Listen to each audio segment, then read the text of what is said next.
Alrighty. Well, for today's Fudge Sunday, we're here in the sanctuary because we're going to do some moving. Every time we end one series and we move into another, we always rearrange the chairs, or I should say, I always rearrange the chairs. It drives people crazy. It's one of the reasons why I do it, because I like to drive people crazy. So we got to clean up what we just did and finished. We did a 4-week series in the round, because we were dealing with the transition that we're in as far as the ministry goes. And so we wanted to talk about some things, have some real life conversations, so we wanted to be facing each other, not looking at the backs of each other's heads. We have some visual aids here. We have a pile of stones that we took a look at because we talked about the fact about stoning the sinners in our midst and what we learned from that lesson. We have a phone book here. And the phone book represents the fact that there are 152,000 unchurched people within a 5-mile radius of this building. Quite a plentiful harvest. And then today we dealt with an empty pot, because a watch pot never boils. And we talked about that space that we live our lives in, that space of the meantime, when nothing else is really going on, and we have to live in the midst of it. It's not like we've made a big decision, but now the big decision's done. And so now it's just time to live into it. And we were talking about the fact that as a church, we find ourselves in that meantime right now. February 13th is our next board meeting, and that's when we were going to have an approval of our new mission and vision. Until then, we're kind of watching the pot. And even after we get that approved, then we have to get the congregation to approve it. And then after that, then we've got to slowly but surely move into it. And so there's a lot of meanwhile going on right now. Patience means life lived in the meanwhile, in between time. So we're going to take a look at rearranging for the new series that's coming up, starting next week. And I think I'm going to do maybe 2 aisles, 2 side aisles, a center section and 2 side sections, I think, for this series. I think what we'll do. So we'll start by setting up here, and got to leave enough room for the people to come up and to do communion. And I think I'm going to take away some seats, because we have been down. There hasn't been as many people attending this season as there has been in the past, which is understandable because of the fact that we're moving, and so a lot of people don't like that transition time. And so they're not really interested in being here while we make a decision of where we're going to go. And they might show back up after we make the decision, but they're not really interested in being here as this process is happening. Many emotions that go along with a church that is selling their building and moving, especially a church that's been here since this building's been here since 1941. And that's a long time. And so there's a lot of emotion that's involved in that, and a lot of questions. We're still in the process of figuring out where we're going to move to. What area of town. There's some people that say we need to go east towards the highway because that's where the development is happening. Some people say, no, let's not go that far. Let's stay closer to home. Let's stay in this general area. There's a lot of different thoughts about that.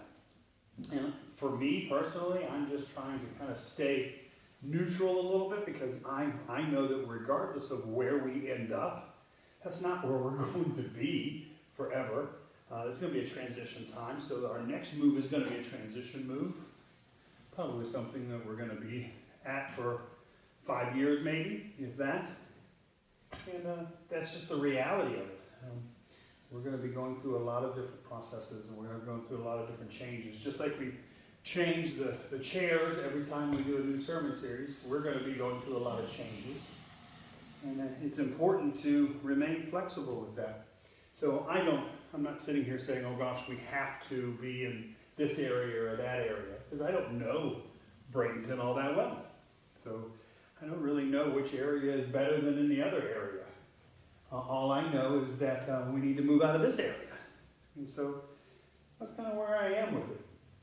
So I'm kind of letting God lead on that. We've got some wonderful people that are working on that committee to help us to relocate to a new place. And that's wonderful to have those people involved in that. And they're passionate about it. They're taking it seriously. They're doing their due diligence and doing what they need to be doing. And that's great. And I just look forward to wherever that's going to be, that next step, that next place. It's kind of exciting to think about. Just like I find it exciting to move the chairs around for each little series, I think it's exciting to be looking at a new location, a new start, a new place. And I just pray that we can make it.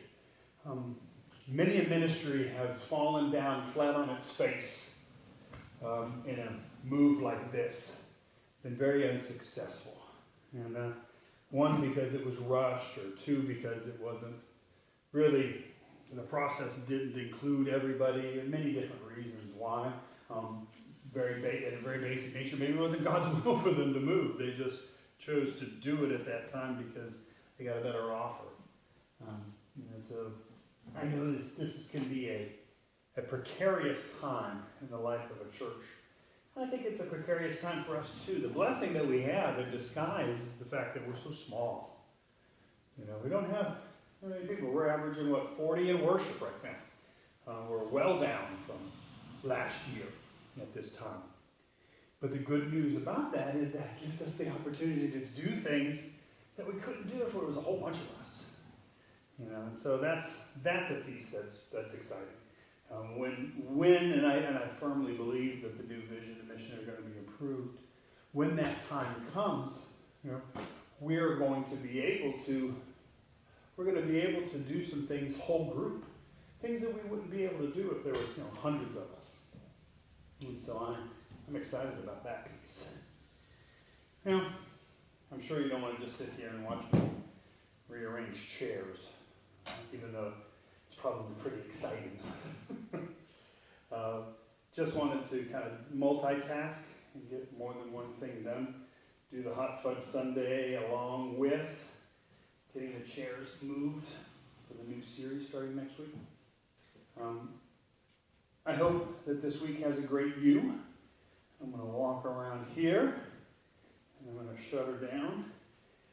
Feel free to join us next week and sit in the new arrangement of chairs. Like I said, I hope this week has a great view, and tune in next week for the next Hot Fudge Sunday.